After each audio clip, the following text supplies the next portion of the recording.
Hello everyone guys, आज के इस वीडियो में हम बात करने वाले हैं क्या आगे बैठने से ही सिलेक्शन मिलेगा जेई और नीट जैसे एग्जाम्स में।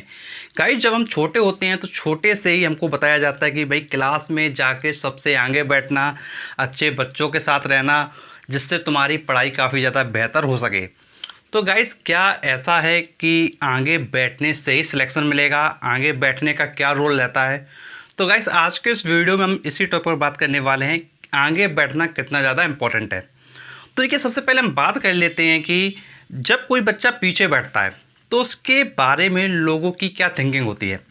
तो देखो, जब कोई बच्चा पीछे जाके बैठता है तो उसके बारे में थिंकिंग होती है कि भाई हो सकता है ये बच्चा काम करके ना लाया हो सकता है ये बच्चा क्या है अपना पीछे बैठे कोई दूसरा काम करे, हो सकता है कि ये बच्चा जो है अपने वर्क को प्रॉपरली नहीं कर रहा हो।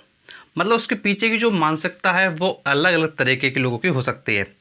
अब देखो, पीछे जो बच्चे बैठते हैं उनके बारे में एक शब्द ये कहा जाता है कि भाई पीछे जो बच्चे बैठते हैं वो भाई नालायक होते हैं, हुड़दंग मचाते हैं, कहीं ना कहीं उल्टी सीधी पीछे से आवाज़ें निकालते हैं। तो देखो, क्लासरूम में क्या होता है कि जनरली जैसे मान लो कोई टीचर ने कोई बात कही जिस पे भाई हंसी वगैरह आनी है लोगों को, तो पीछे वाले बच्चे एकदम से ताली बजाना स्टार्ट कर देते हैं।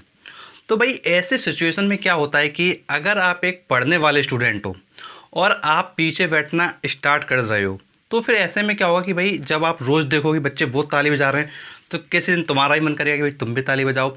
और ऐसे कहीं ना कहीं एक चीज़ तो आपके अंदर क्या एक बैड हैबिट आ जाएगी कि एक सही मैनर में आप नहीं चल रहे होगे।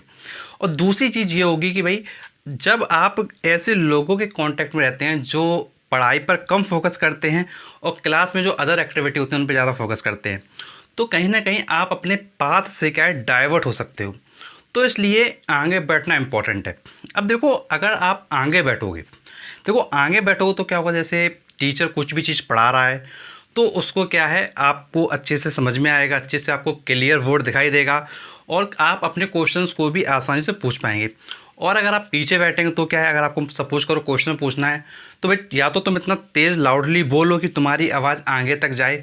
बट आपको पता है कि जेई और नीट एग्ज़ाम जो होते हैं वहाँ पर जो बच्चों की क्लासेस होती हैं, वहाँ पर किसी बैच में 500 स्टूडेंट है, किसी बैच में 1000 स्टूडेंट्स हैं, किसी बैच में 1200 स्टूडेंट्स हैं। तो भाई इतने ज़्यादा स्टूडेंट्स हैं तो तुम भाई इतना तेज़ कैसे बोलोगे। और भाई देखो, कुछ क्लासरूम में तो भाई माइक की व्यवस्था होती है लेकिन सभी क्लासरूम में तो माइक की व्यवस्था नहीं है। तो ऐसे सिचुएशन में क्या होता है, बच्चों के लिए ये प्रॉब्लम की बात आ जाती है। अब देखो, कोई बच्चा पीछे से जब खड़ा होकर कोई चीज़ पूछता है और टीचर मतलब जो है अगर टीचर को थोड़ा उसको हड़काना वगैरह है तो टीचर के लिए थोड़ा आसान हो जाता है। क्यों आसान हो जाता है? बिकॉज पीछे से वो बैठा हुआ है और उसकी वॉइस भी क्लियर नहीं आ रही है, तो टीचर कहेगा अरे इतना पीछे क्यों बैठते हो जाके, जब तुम्हारी वॉइस भी नहीं आ रही है थोड़ा आगे, फिर तुमको आगे बुलाएगा और टीचर जब वो तुमको आगे बुलाएगा तो भाई तुम आओगे। फिर क्लास का क्या होता है, इसमें टाइम भी वेस्ट होता है। तो भाई टीचर ये कहता है फिर उस जगह कि अगर आपको क्वेश्चन वगैरह पूछना होता है तो भाई आप आगे आके बैठा करिए, ये नहीं कि आप सबसे पीछे जाके बैठ रहे हो। अब देखो, बात ये आती है कि भाई अगर कभी कभी तुमको पीछे बैठना पड़ता है तो कोई प्रॉब्लम की बात नहीं है। जैसे मान लो आप आज क्लास के लिए आए और आप क्या है देरी हो गई, आपको किसी कारण से क्लास में आने में देरी हो गई, तो वैसे सिचुएशन में क्या है भाई आपको पीछे क्या है बैठना आपकी मजबूरी हो गई। लेकिन अगर आप डेली का रूटीन बना लो कि भाई तुमको पीछे ही बैठना है, तुमने उसको आदत में ला लिया है, तो भाई ये कहीं ना कहीं गलत है। अगर तुमको मौका मिल रहा है आगे बैठने का तो डेफिनेटली तुमको आगे बैठना चाहिए और ज़्यादा से ज़्यादा टीचर के साथ इंटरेक्ट करना चाहिए। देखो, जनरली क्या होता है कि जो स्टूडेंट पढ़ाई करते हैं वो क्या है, नॉर्मली जो टीचर ने पढ़ा दिया वो कहानी की तरह सुन ली, कॉपी में छाप लिया, घर ले गए, जो उनको समझ में आया उसको उन्होंने पढ़ाई करी। अब पढ़ने का फिर से क्लासरूम में आ गए, फिर वही काम किया, फिर से क्लास अटेंड करी, पढ़ा जो उन्होंने पढ़ाया टीचर ने, उसके बाद फिर से घर चले गए और ये रूटीन क्या चलता रहता है। अब अगर आपका ऐसा रूटीन चल रहा है तो कहीं ना कहीं आप क्या बहुत ज़्यादा गड़बड़ कर रहे हो अपनी जेईई और नीट एग्ज़ाम के लिए। देखो, एक जो अच्छा बच्चा है पढ़ाई करने वाला, उसके अंदर देखिए क्या होना चाहिए। जैसे सपोज करिए आज क्लास हुई, अब जो भी आज क्लास हुई है उसके बारे में उस बच्चे को बिल्कुल डेफिनेटली पढ़ना चाहिए। और अगर कोई भी क्वेश्चन आता है ड्यूरिंग द क्लास या आफ्टर द क्लास, तो वो अपने डाउट को क्या है पहले क्लियर करे, आफ्टर डेट सेकंड क्लास को क्या अटेंड करे। अब देखो नॉर्मली बच्चा क्या करता है, अरे ये तो एक ही डाउट है, छोटा सा डाउट है, अरे बाद में पूछ लेंगे। देखो वो फिर जो बाद होता है वो बाद कभी नहीं आता है, क्योंकि आज आपका एक डाउट हुआ, कल फिर से एक डाउट आ जाएगा, परसों फिर से एक डाउट आ जाएगा। और अगर आप अपने एक एक डाउट कैसे दबाते रहोगे तो फिर कहीं ना कहीं प्रॉब्लम होने वाली है। देखो टीचर के साथ इंटरेक्शन होना बहुत ज़्यादा इंपॉर्टेंट है। देखो आपने सुना होगा कि भाई सीबीएसई बोर्ड के बच्चे और आईसीएसई बोर्ड के बच्चे, आईएससी बोर्ड के बच्चे थोड़ा क्या पढ़ने में अच्छे होते हैं। उसके पीछे देखो रीजन क्या होता है वो आइडेंटिफाई करना बहुत ज़्यादा इंपॉर्टेंट है। जैसे मैं आपसे बात करूँ, एक हिंदी मीडियम का बच्चा है, तो देखो हिंदी मीडियम के बच्चे क्या है अपने टीचरों के साथ, अपने शिक्षकों के साथ क्या है जल्दी से इंटरेक्शन नहीं करते हैं, जल्दी से बातचीत वगैरह नहीं करते हैं। लेकिन उसी जगह सीबीएसई का होगा, आईएससी बोर्ड का बच्चा होगा, वो क्या है टीचर के साथ इंटरेक्शन करता है, टीचर के साथ वार्तालाप करता है, तो फिर उसमें क्या होता है कि वो अपने क्वेश्चंस को ईजिली पुटअप कर सकता है। लेकिन वही हिंदी मीडियम वाला क्या है इन चीज़ों के प्रति आगे नहीं बढ़ता है, तो फिर कहीं ना क्योंकि जो परफॉर्मेंस है वो ऑब्वियस सी बात है कि भाई डाउन जाने वाली है।